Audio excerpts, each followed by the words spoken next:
आमच्या गावातील थळू रामचंद्र कांबळे हे गेली 40 वर्ष यात्रा, उत्सव, पाळक किंवा कोणताही कार्यक्रम सांगण्याचं काम किंवा संदेश देण्याचं गावामध्ये काम निस्वार्थीपणाने करत आलेले आहेत. ते कसे करतात ते आज आपण बघणार आहे. उद्या गुरुवार पाळक बाबा श्रावणातला पहिला गुरुवार अमावस्याचा खडतर उद्या पाळक.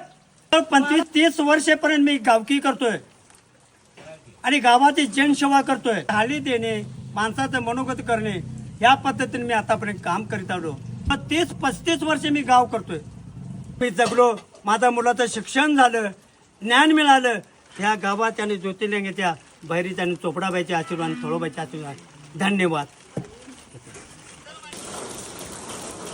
उद्या गुरुवार पाळक बाबा चंद्र पाटील जिंदादा.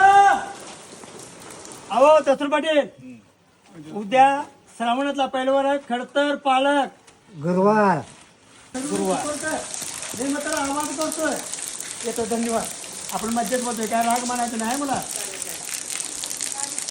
गावातील जुनी परंपरा टिकवून ठेवण्याचं काम थळू कांबळे या व्यक्तीने केलेलं आहे. त्यांच्या कार्याला सलाम.